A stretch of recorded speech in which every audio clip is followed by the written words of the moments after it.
Sketching सीखना चाहते हो तो पेंसिल को सही तरीके से पकड़ना सीखो। ड्राइंग का सबसे इम्पोर्टेंट टूल पेंसिल होती है। तो पेंसिल को सबसे पहले सही पकड़ने का तरीका सीखते हैं।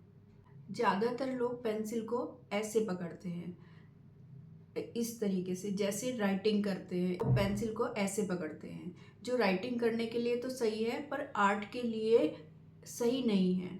ड्राइंग के लिए हमें ओवर हैंड ग्रिप में पेंसिल को पकड़ना चाहिए। ओवर हैंड ग्रिप में आप पेंसिल को एक पेंट ब्रश की तरह पकड़ते हैं। इससे आप हाथ, कोहनी और कंधे का यूज आसानी से कर पाते हैं और स्ट्रोक्स भी नेचुरल लगते हैं। जब आप राइटिंग में पेंसिल को पकड़ते हैं तो उसमें कंट्रोल होता है। जब आप स्केचिंग के लिए ओवर हैंड ग्रिप में पेंसिल को पकड़ते हैं तो उसमें फ्लो आता है और फ्लो ड्राइंग के लिए ज़्यादा ज़रूरी है। ओवर हैंड ग्रिप में आप जेस्चर, शेडिंग और लूज ड्राइंग आसानी से कर सकते हैं। तो अगली बार जब आप स्केचिंग करो तो सही ग्रिप के साथ पेंसिल को पकड़ो, आपको ड्राइंग करना बहुत ही इजी हो जाएगा। ओवर हैंड ग्रिप में काम करने की हमें प्रैक्टिस नहीं होती है। आइए जानते हैं ओवर हैंड की प्रैक्टिस कैसे करें।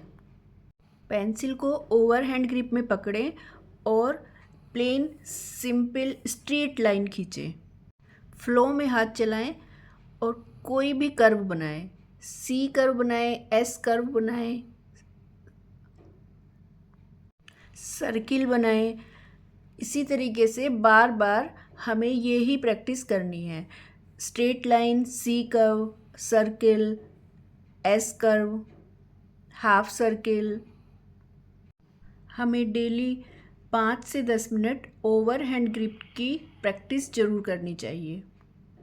आर्ट में सिर्फ लाइन नहीं, फ्लो ज़रूरी है और ओवर हैंड ग्रिप वही फ्लो लाता है।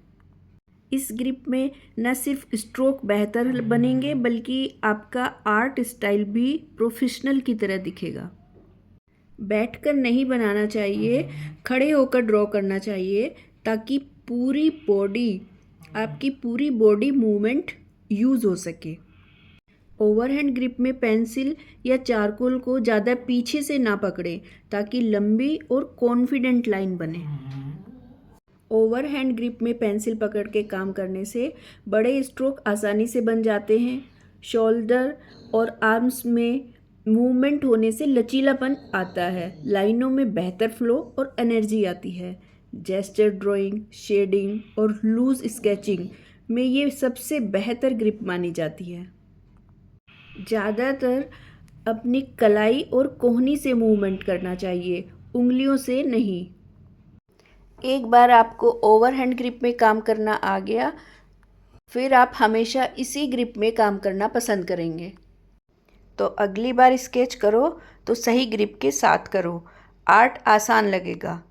ऐसे ही आसान ट्यूटोरियल के लिए चैनल को ज़रूर सब्सक्राइब करें और साथ ही मुझे बताएं कि आपका हाथ कौन सी ग्रिप में ज़्यादा चलता है, ट्राइपॉड ग्रिप या ओवरहैंड ग्रिप।